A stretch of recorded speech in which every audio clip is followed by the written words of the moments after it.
Hello and welcome to the ISTA podcast, the spiritual, sexual, shamanic podcast. I'm Simon and I'm absolutely delighted today to be speaking with Robbie Griffin. Robbie, welcome. Thank you very much, Simon. It's a pleasure to be here with you. Yeah, we've had one crack at recording this podcast, and the tech devils decided that they wanted us to have another. What a gift. What a gift. More time spent with you, my man. Exactly that. Is a gift always. So thank you. Yeah. For our listeners, why don't we start with the basics? Who is Robbie Griffin? Yeah, thank you, Simon. I actually feel to do it a little bit differently. I'm just going to throw this on you. Whoa. Yeah. Stop. There's this beautiful piece that I'm working with right now called The Genius Myth from Michael Mead. And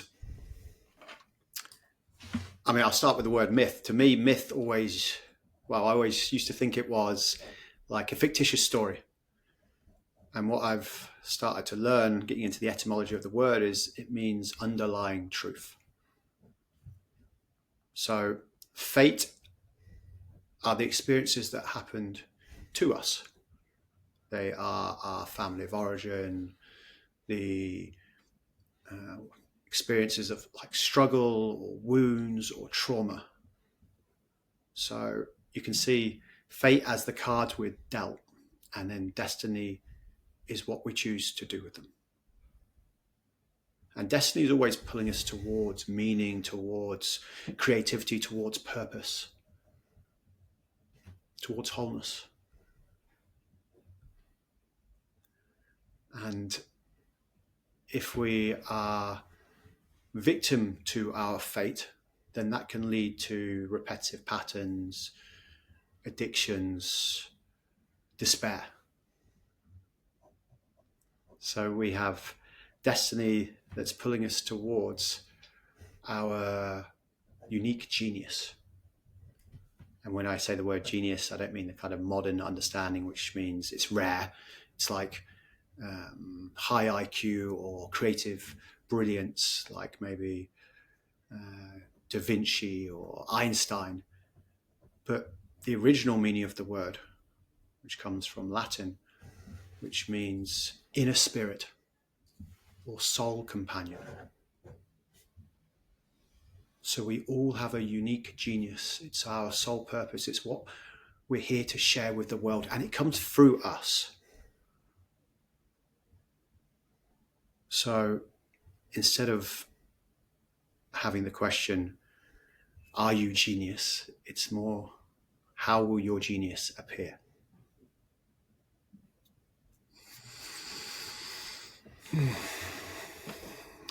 So a bit of my story, a bit of my fate that was dealt to me.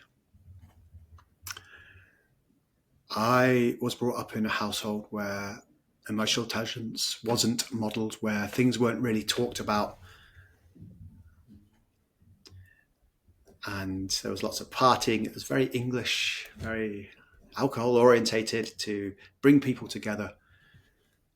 And I was a victim of my fate, or I took in these imprints and I repeated them. And that led me for a life where I was kind of searching for success and power effectively, and money, and gathering a lot of these things in the world, which I managed to amass some of that. But on that journey, I really lost myself. There wasn't a real connection to my inner worlds, which led to addictions, which led to kind of false friendships. There would be something that was bringing us together. I was terrified of really exposing myself because I hadn't really been modeled that growing up, that connection. So there was a deep longing, and I didn't know how to really bring it into reality. I mean, I'm talking with hindsight here because I knew none of this. I thought I was living the life at the time. I'd got to just past 30. I had a successful business. I had a partner. I had a sports car. I had a property portfolio. I had money in the bank. I was like winning in the capitalistic, consumeristic kind of blinkered vision that I've been brought up with, the imprint that I had around what success meant. And I got to this figure, and again, in hindsight, it's almost laughable, but I didn't feel happy. I felt empty. And with that mindset, I kind of put another figure up there, and I was like, okay, when I get here, then it'll be okay. And I got there very quickly. And this despairingly empty feeling grew deeper, if anything. There was more things to be anxious about, more decisions to make, more busyness, more things to lose. And yeah, that was my catalyst. There were many, many whispers along the journey, which I chose not to listen to. But this was a huge awakening for me. No amount of external gratification was going to make me happy. And this was the catalyst to go inwards. At the time, it was like the house of cards came falling down. Everything I thought I knew and wanted on a soul level wasn't authentic. It was very kind of egotistical and superficial. And I'd really, with this blinkered vision to get there, had kind of blocked out a lot of the emotional realms. So it was an awakening and a learning of how to really meet myself, how to allow this young part of me, my inner boy, my emotion, to find the courage to bring it forward, to expose myself. And yeah, studied many different modalities, meditation, yoga, NLP, and about 6 years along this path, I thought I was really getting places, deep psychotherapy, and I was, but then I came across ISTA, did my first ISTA, 2019, and wow.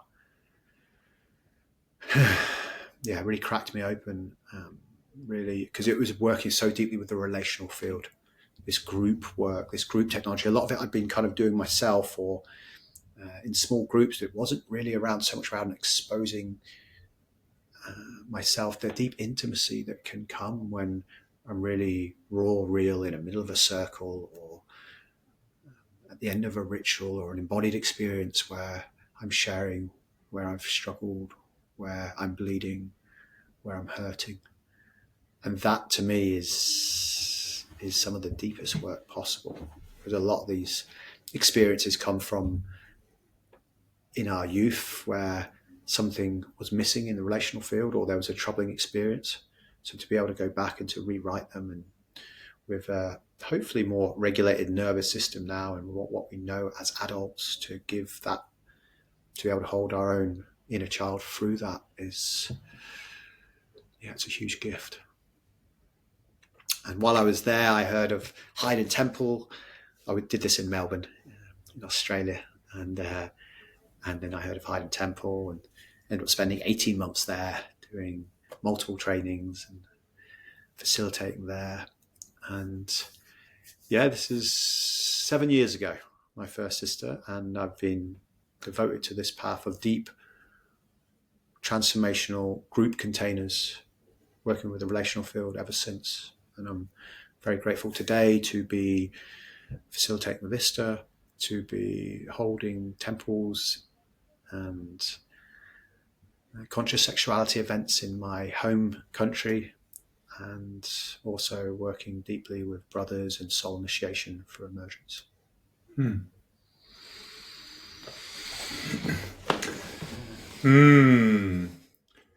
There's another a guy in our field who works a lot with men also, and something I've heard him say is that often with men in Western culture, but obviously applies to everyone also, but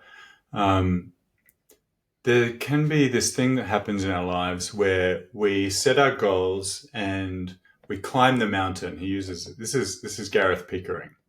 He uses this metaphor of climbing the mountain. So we work really hard, maybe we study and we build a career or we build a business or whatever it is, and we get to the top of the mountain. And he talks about this phenomenon that maybe many people resonate with.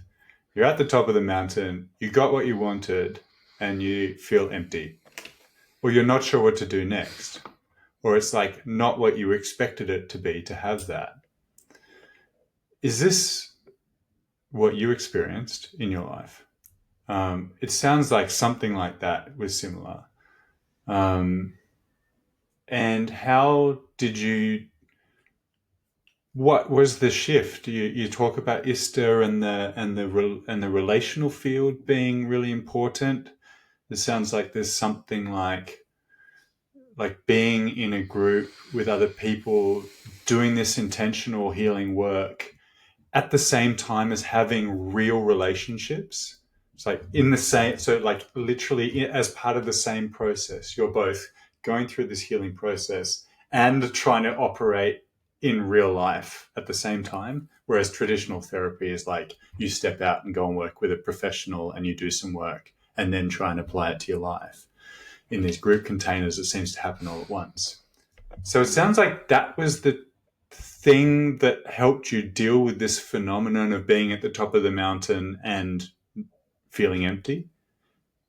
Is that a true statement for you, or like what comes to you? Yeah, thank you. And yeah, I love that analogy around being at the top of the mountain. It's like this climb, kind of goal orientated. And I think this is one of the age-old wounds that runs through the masculine psyche around needing to prove oneself, to protect, to provide. And it comes from ancient times, from tribal times, when the greatest gift a man could give his tribe was to spill his blood on the battlefield, was to be the sacrificial lamb, was to give his life, the greatest honor. And I believe the soul work of being a man today is to release the patterns of our fathers and our fathers' fathers, and to really allow our unique soul note to be sounded, to reveal, to pull back all this patterning, these blocks, these old coping strategies and mechanisms, to allow our truth, our essence to come forth. So I believe that I needed to go through that climbing, that kind of very egocentric kind of what's in it for me, and building and greed and driving with stuff. It's part of my journey. I'm glad I've experienced it. Some people spend their whole life going through that. I don't get there and feel like a failure. Or some people get there, or they go to like retirement and then realize it doesn't matter, and then they relax.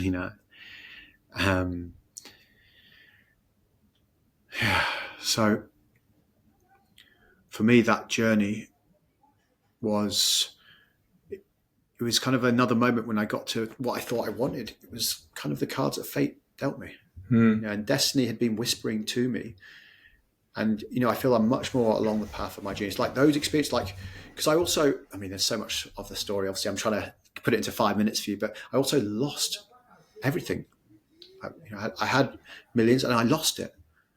Majority of it, had a little pot left. So I lost most of it and then managed to build up again. So there's journeys within this, which are these fated experiences, which if we can really transmute, some of the greatest leaders I know are very close to their wounds because they realize that's where the wisdom lies. So these experiences that I've had, we've all had, are amazing opportunities to really get to meet deeper parts of myself. How am I through that struggle? What did I learn? What can I then share as service to other people from my experiences? When it's really integrated, it's really embodied rather than maybe text savvy or from a book. It's okay, I've lived through this and I've felt the hardship and the pain and the hurt and the separation, the disconnection that can lead to. So kind of coming back to the group containers, the gift of doing this work in a group container is all the reflections that I get back to me, all the incredible shadow work, the confrontation, which are gifts, because I can see what I can see in myself, but people can often see my shit better than I can. And maybe I'm a little bit aware of it, and I'm kind of thinking I'm getting away with it, and someone's just like, hey brother, there's this thing that you're doing that's getting in the way of you really shining. It's getting in the way of me trusting you more. It's getting in the way of me loving you more, which is incredible, because I know in the past, if something came up for me before I started doing this work, if something was there, I wouldn't speak about it, but then it would be between us. And I would either avoid, push away, or maybe it would build and build, and I'd kind of lash out when it got to, like, the pressure cooker got too much. And it's not easy to be really open, raw, and honest. It's an incredible gift of authenticity and knowing how to give these reflections and feedback with heart. But that's really one of the advantages of a group container. Another one that's very clear is the lone wolf. I don't need to do it all alone anymore. I spent a lot of my time doing these things by myself or building a team around me, but I was kind of at the top. There was this lack of sharing of power, this lack of synarchy. So by doing it in a group field, I can learn from other people. When other people have these eureka moments, these breakthroughs, then it's rich for the field, and we can all drink from that well of wisdom. Yeah. Yeah, we are in ISTA, I guess, invested in this idea of the group field or the group container. We hold workshops and retreats for groups. Many of the facilitators have one-on-one clients and work in that way also. But I guess we're deep in what you're talking about, and I totally resonate. It's so wild how much data is there, how much information that you get in front of you when there's 50 people or 30 people or more people than that. The group size varies for people who haven't experienced an ISTA training before. There's so much information there in front of you being reflected back to you.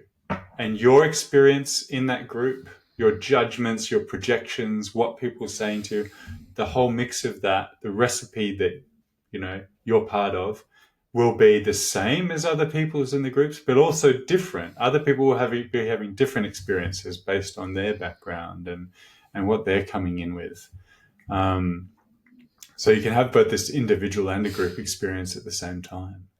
But it's impossible not to have a whole bunch of information available to you when you're in one of these workshops or retreats, these group containers, as we're calling them.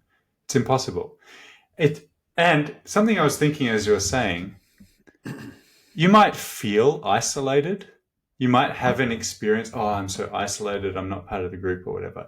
But it's impossible to actually be isolated and by yourself. Like, objectively, when you're in a group container, you are surrounded by humanity.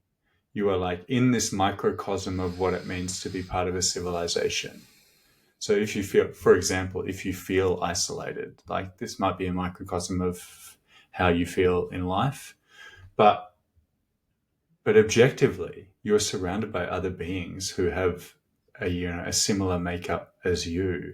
And there's something about that that's really profound. That information is there, the reflections are there, the support is potentially there, the relationships are there, and you can step into that, you can lean into that. This is what so many people I think are desiring so strongly at the moment. And it's there. Forget what we make people do in the training or offer as experiences. Just the intensity of sitting in an intentional container with 30 other people can be a lot. But this is why they're so rich. I love what you're sharing there.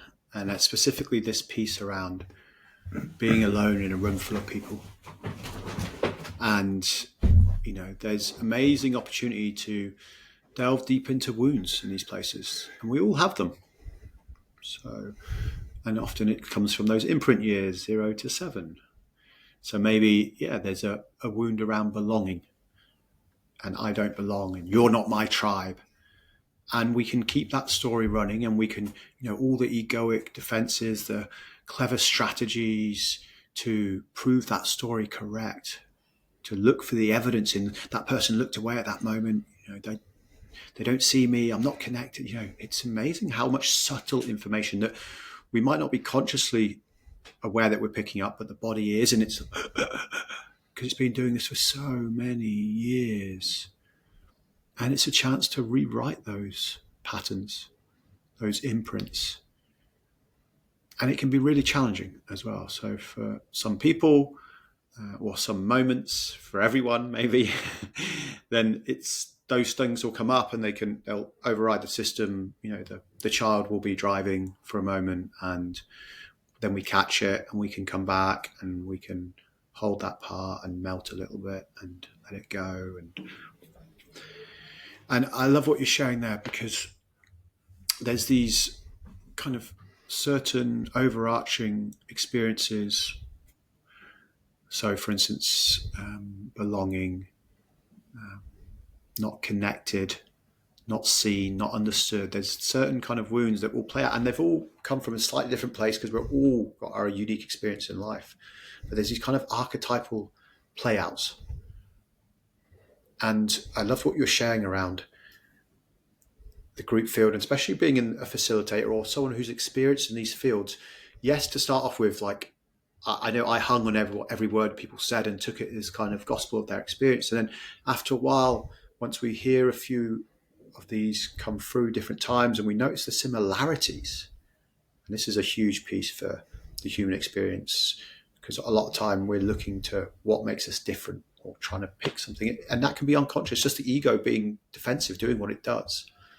Once we start to really listen to the similarities within people's experiences and stories, then we can start seeing, instead of being just deeply in the personal, we can also start looking at the archetypal realm and where these are playing out. And there's certain maps that we use in level 1 and especially in level 2, the old level 2, which allow us to peel back the layers and maybe get out of the personal kind of story, the swamp and the spinning of the personal story. And there's space for that as well, of course. But once we can take some breath, sort of come up from the water and see, okay, this is playing out. I'm doing this thing. And then we can call on these archetypes to also call in what we need in that time to step into greater power, to greater expression, to greater creativity.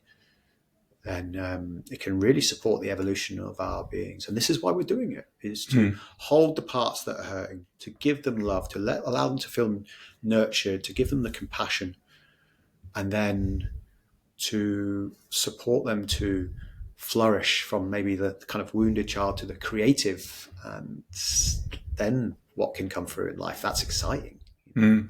Is what you're saying about fate versus destiny relevant to what you're speaking about now? Like holding those parts of ourselves that are maybe wounded so that you use the word flourishing, that creativity and flourishing that can come forward.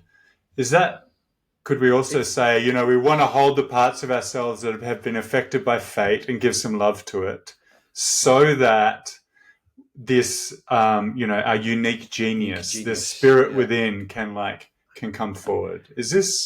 This is exactly it. It's a beautiful piece that it's weaving through a lot of the storylines of the work that I'm doing. And it's true and it's a mythological kind of archetypal realm story, which we can all relate to. And we're at different stages. We might still be really at victim to our experiences, to our fate, subject to the fate. Or we might be now kind of getting glimpses. We might be getting a head above the water and being, okay. Oh, wow, that experience. Yeah, it's really challenging. And learning to give love to that place so it can feel nourished and held. And once we have that self-compassion, we can then meet other people and maybe empathize with their situation deeper, because that part within us has been met. Therefore, we can see other parts of people and really see them there without needing to fix them or just, and that can be so, so powerful, people, just to be witnessed with some loving presence and letting them know that it's okay, it's part of them. Because I can see how we have these experiences through life, and it's like a little part of our soul kind of fractures off. And a lot of what we're doing, a lot of what I'm doing anyway right now, and people through the containers that I'm running are, it's kind of like soul retrieval. The parts that are frozen, that got overwhelmed. Trauma has become a very popular word in these realms right now, and really it's too much, too fast, not enough for too long. So whatever what the experience was, and there's so much wisdom in the way the body responds. So it's exactly what was needed in that moment. What might be a traumatic experience to one person isn't necessarily the same for another. It's just the way we respond to it. And it's really important to be able to go back as we are and give love to these parts, to allow them to come back in, to allow the frozen part or the part that ran to be loved, to be nourished. So we are slowly becoming more whole. And this is really the essence of the work that I am offering to the world, that ISTA offers, is around wholeness. And if you look at the original, again, etymology of the word healing, it means to become whole. And now I'm not suggesting that that's, again, a goal, kind of masculine, I've got to become whole, but really it's progression, not perfection. We're on that path, and we're slowly reclaiming parts of ourselves. And this really, the work we're doing, yes, it's deeply personal. And it also is for the generations to come. And for our friends and our family, the more I can love myself, the more I can meet myself, the more authentic I can be, then the more I can meet others, the more I can love others, the more I'm not trying to change or adapt others to suit me. And yeah. What's the part of yourself that needed the most love? There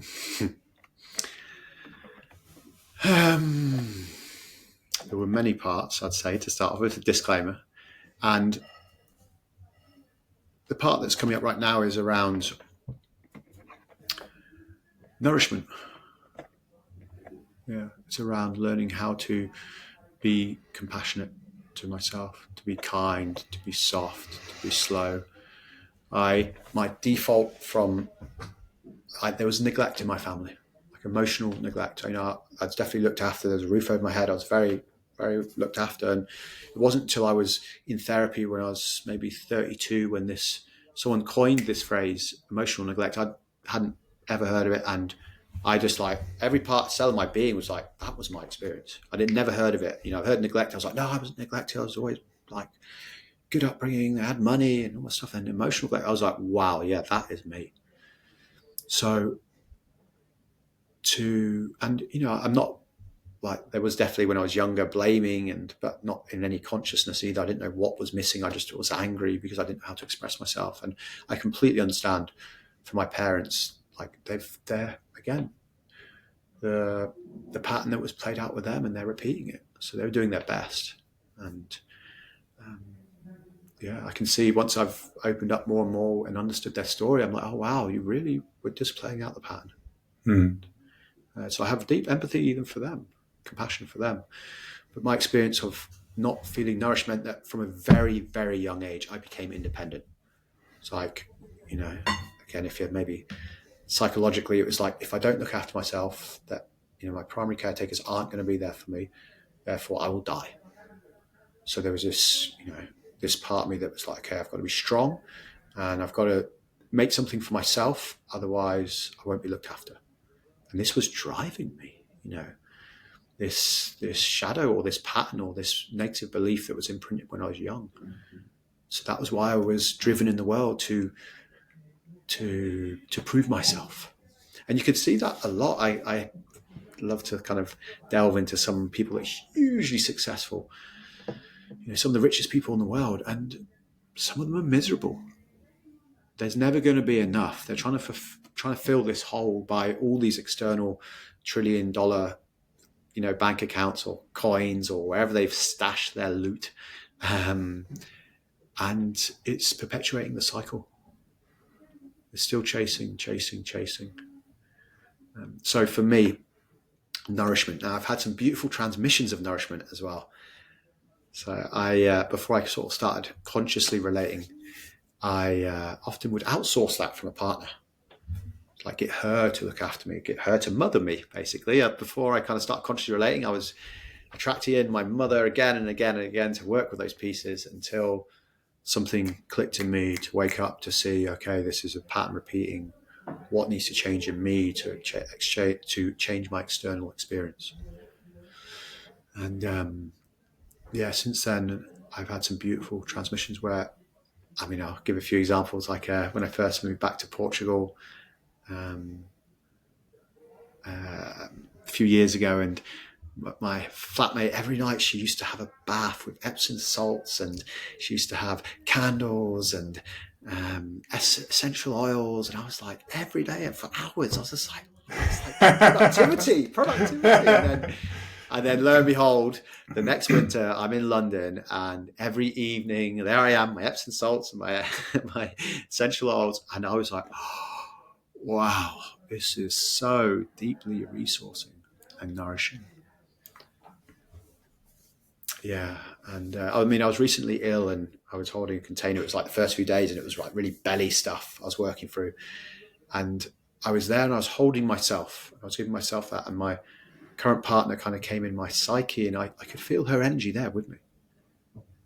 And the reason that came through is because her mum's a nurse. She does this beautiful transmission of care. She's been really cared for deeply in her family. Like it's a real imprint for her. So there's no surprise that I'm attracting that in to allow this piece to integrate in me.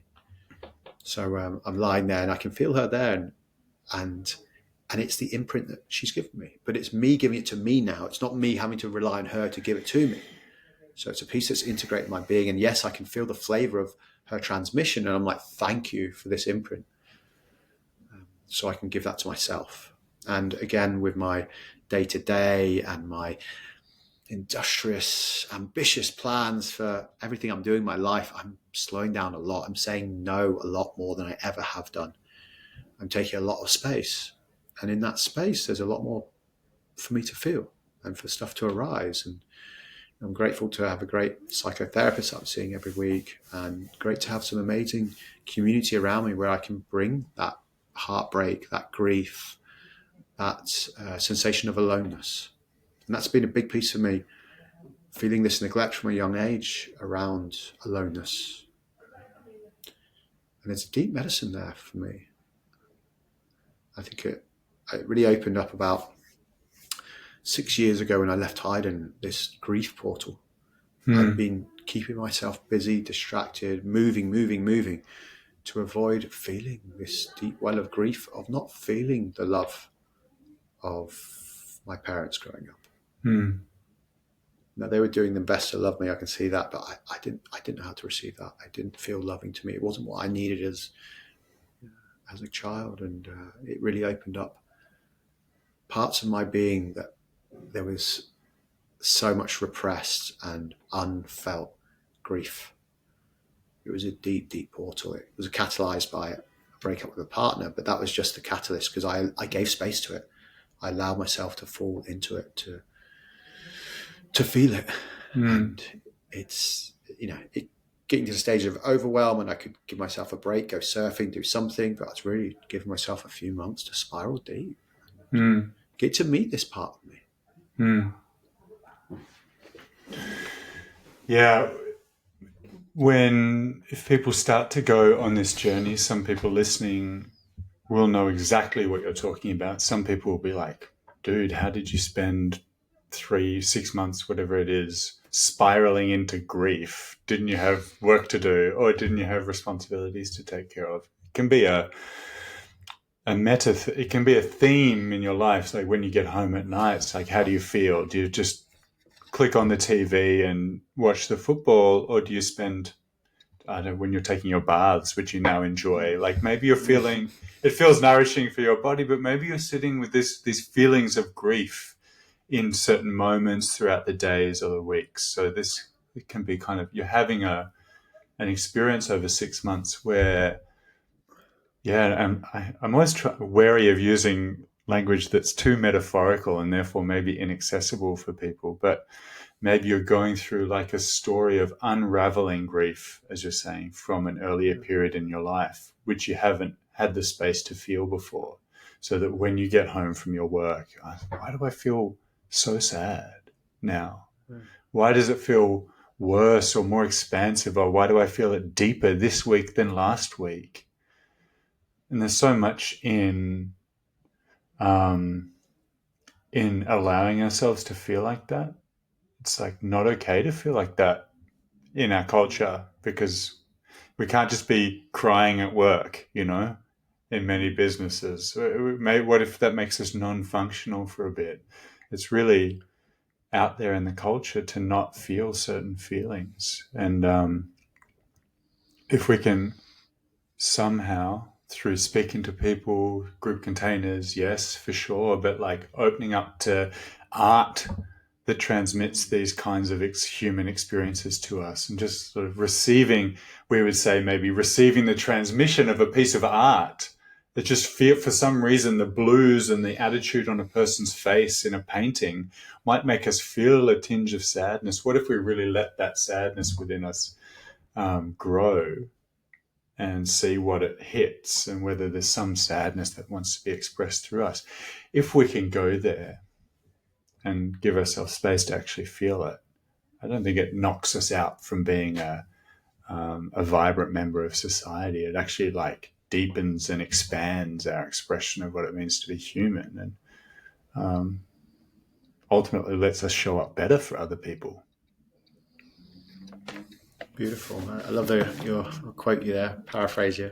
Deepens and expands our capacity to be human.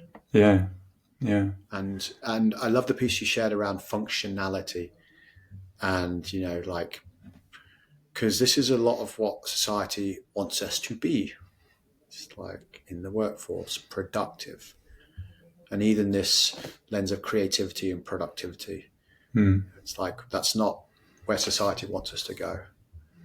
So, and it's beautiful what you shared around, how does it look? How does it look to spiral into a well of grief? And it might mean spending a lot of time alone, and maybe it is, if you're fortunate enough not to be working or being able to work only certain hours or days, yes. But how it can look is really leaning into community. It comes back to this relational field, is being honest. Now, you don't have to tell everyone who says, are you okay on the street or how are you? But actually having support of people. And this is what I was lacking when I was young. I used to do anything I could to not be seen as vulnerable. I saw vulnerability as weakness from my experience growing up, where I had to hold myself, I had to be independent. It got so ingrained in my being. And now I see the strength it takes to be vulnerable. And there are a lot of people out there in the world struggling. It's really tumultuous times in the world. There's so much crisis going on. And it breaks my heart when I think of the brothers, especially that I've lost, who haven't had spaces to share where they're bleeding, to share what's burdening their heart, what's burdening their soul. So they've kept it inside, or they've just not known how. It's not been modeled. It's still got the old kind of masculine mentality of kind of buck up, get on with it, man up, all that stuff. So the work we're doing is important for changing what's the social norms. And it is changing. It is making a difference in the world. So it's a gift to be able to have the courage to bring these parts. And I love what you shared around deepening your experience of being human, your humanity. There's can be so much focus, including in the spiritual realms, like focus on high energy, good vibes. And to be authentically in that energy, we also need to meet these places in our darker realms, the parts that maybe aren't so life affirming. And as a byproduct, they are life affirming, because once we can move through them, again, it's like the fated experiences, then we can reclaim these parts to allow us to be more whole to be more human, to be more ourselves. So if we're open and willing to and embarking on that process, becoming more whole, loving those parts that maybe fate has dealt cruel blows, what does the experience of noticing our destiny or being receptive to our destiny and then like seizing it or stepping down that destined path, what does that look like?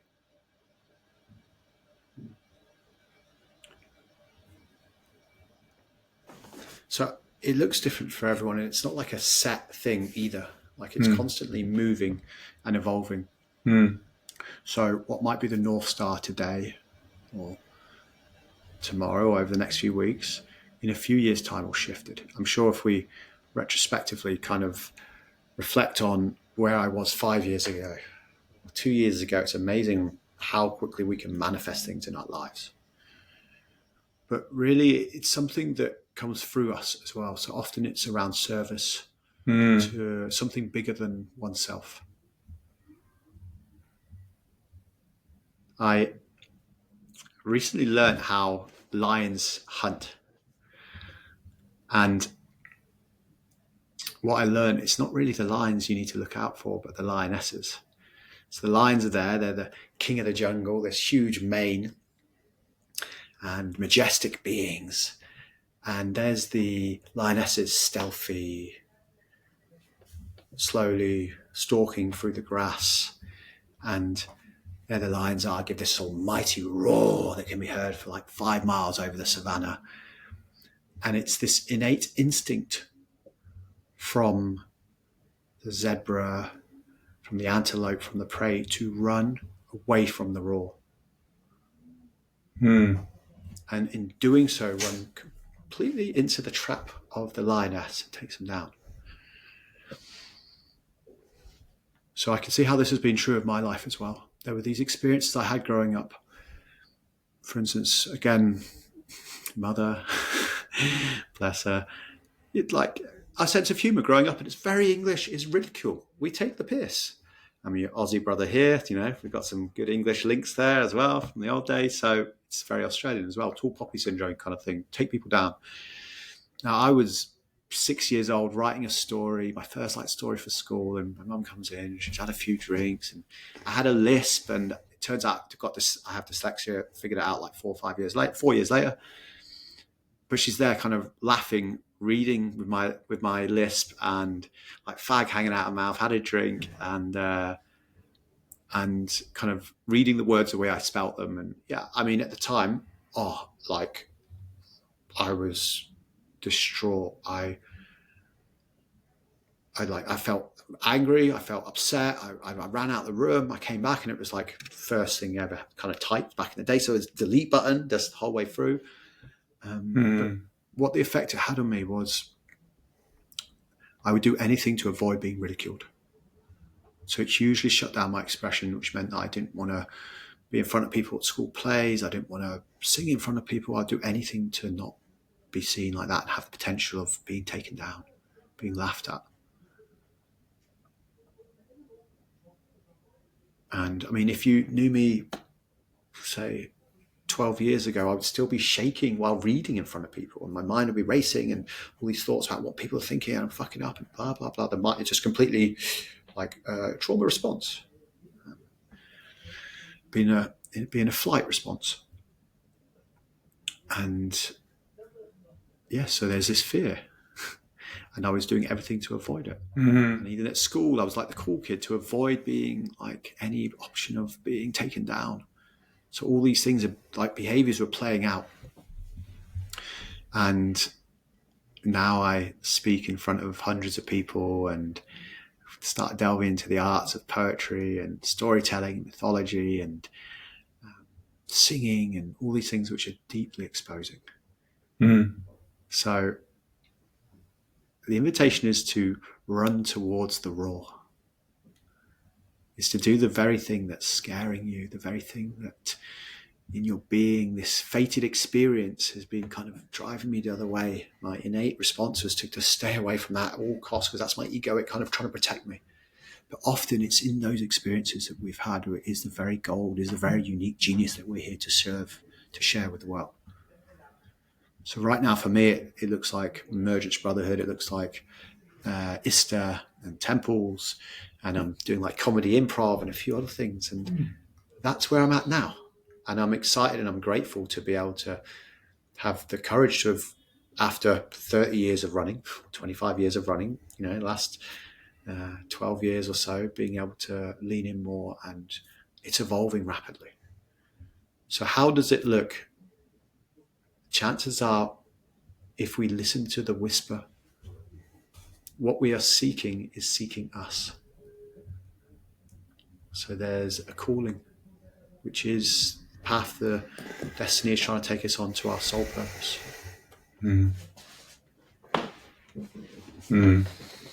So there's a link between our destiny and our soul purpose? Yeah, I believe that the unique genius is our soul purpose. Again, purpose doesn't necessarily mean something we're doing, but it's who we're being, how we're turning up. So it doesn't have to be this grandiose, like saving the world or making a huge impact to many, many people. It might be like being a father, which make a huge impact to one or two or how many people. Or it might even be gardening, landscaping, but it's how you're doing it. So how much love are you pouring in? How much are you giving yourself to this? So especially in our modern world with globalization and the internet, like people wanting to be famous and this sensation, and really fame comes from being attuned to what your gift is rather than what we see now, which is more like celebrityism. Being a celebrity is like being known by many people, but really fame comes from knowing yourself and knowing what it is that you're here to share.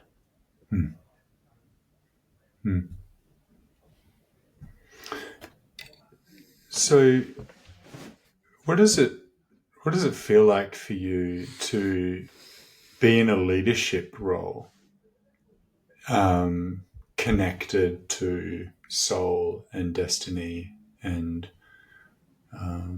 the heart, I guess? What does that feel like? Because you say, you've got this amazing Emergence Brotherhood project that you've been leading, and ISTA trainings and temples and groups and clients and all these kinds of things. I see you in this leadership role. What does it feel like to lead from that place? I mean, there's two aspects, I guess. One is kind of, it's deeply vulnerable. I talked around the tall poppy syndrome. It's like there can be a part of me that knows that I'm doing my best to attune and to be aligned, and with all my flaws, with all my baggage, with all my distortions and filters, giving my best. And it can be hard when I don't feel seen, or there's projections, and it happens in every moment with everyone. So there's no like, and I do it on other people, so it's completely understandable. And it's literally what I'm signed up for as a facilitator in these transformational spaces. By just stepping into the space, by putting the facilitator hat on, by sat in that chair, then there's immediate projections of people's maybe parent wounds, authority, power. So it's, say, a relational field. It's a deeply powerful transformational field when we're really doing our best to be aware of all the things that can play out. And I'm constantly learning and evolving. And the gift is those times where there is a lack of attunement or we get things wrong, then they can often be the greatest times of hardship and the greatest times of learning. If we're really willing to allow the medicine to be drunk in to as much as I can in that moment, the capacity of my nervous system.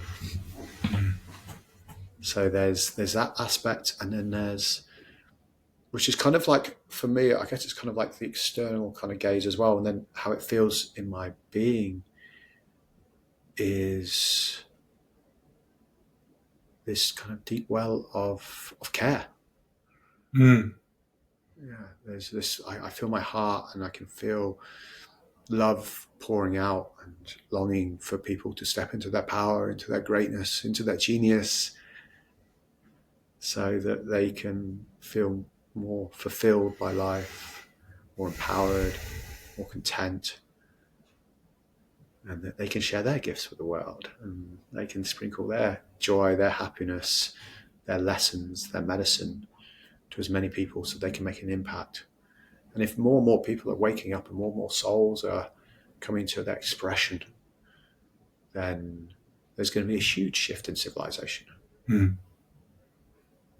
From maybe this kind of what's in it for me culture to love and freedom.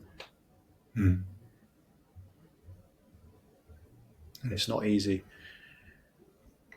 I'm grateful to have brothers like yourself and support from elders and mentors and peers and reflections from participants, so that I can constantly refine and look at parts of myself that need love, that are been in the shadow, that feel hurt. And yeah, I'm on my own journey to wholeness. I'm my own journey of transformation. I'm deeply, deeply passionate about it, and it feels like it's my dharma to be here, to be doing this, to be transforming the fate of my 30 plus years of completely being subject to it. And now more fate comes, of course, more experiences come, and they keep realigning my destiny and my genius. Mm. Mm. Mm. We're coming towards the end of our time together today. Mm. Is there anything else that is still bubbling in you that wants to, take this opportunity to come forth? Mm.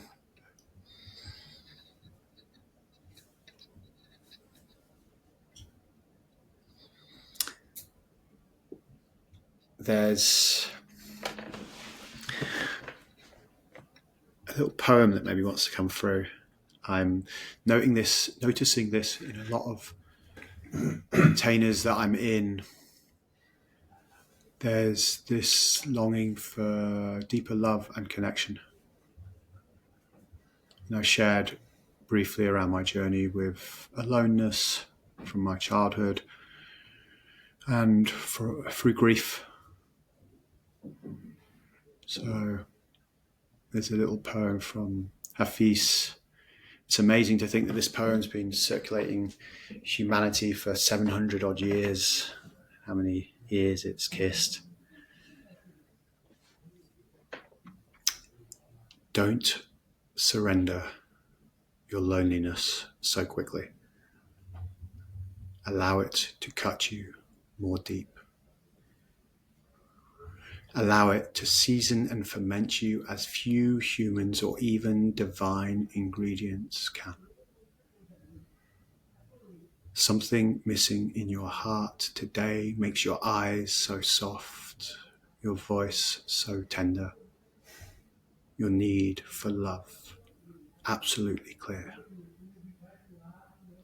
Don't surrender your loneliness so quickly. Allow it to cut you more deep.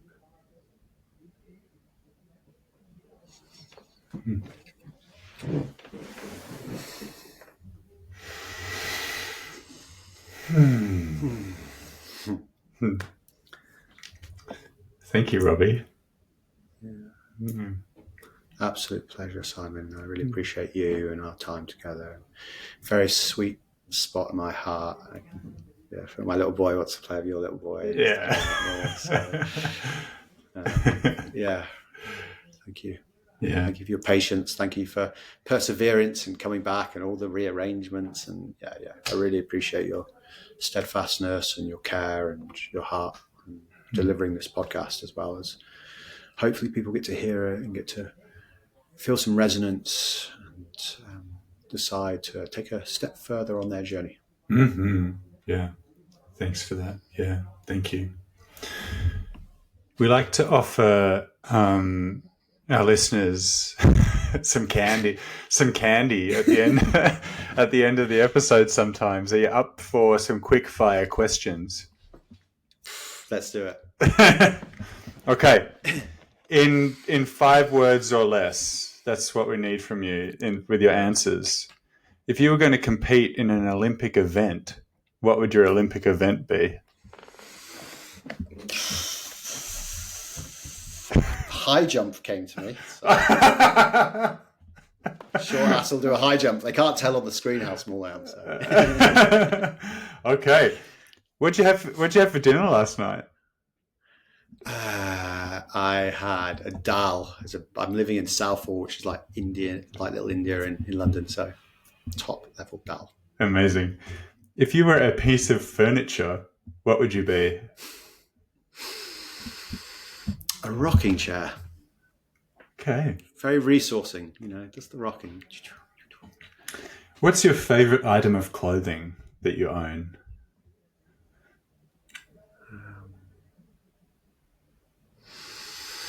This was my little chain I got here. Dear friend gave it to me. He made it, actually. He lives out in Ibiza, and goes far and wide with me. Oh, cool. And who's been your greatest teacher? I mean, many of the kind of people that are no longer with us, poets, etc. But I'm actually going to give Bruce some credit. Yeah, dear brother, he made such an impact in my life from a point where I really needed it, and still does. Yeah, still whispers wisdom and has supported emergence as a wisdom keeper. And just feel his allyship, even when we don't speak much. It's just, he's just solid. Yeah, that's Bruce Lyon. Bruce Lyon. Yeah. Amazing. Not Bruce Forsyth. Many Bruces out there, especially get it right. Especially down in Australia. Bruce Wayne. Yeah, Bruce Wayne. Yeah. Incredible. So how can people get in touch with your work, Robbie, if they want to follow up and know what you're doing? Sure. Thank you. Instagram, Robbie Griffin Alchemy. My website, robbiegriffin.life. And on my website, you can see the temples I run. And then if you go to emergencebrotherhood.com, you can also see the men's work that I offer, which is deeply powerful. And we also have like free discovery calls. So if any part of you is interested, you've watched Simon and I chat now and you feel some sort of openness, then wholehearted invitation to reach out and see if we're a good fit. Amazing. Thanks again, Robbie. Always great to drop in with you, brother. And I look forward to the next time. Thank you, Simon. See you soon.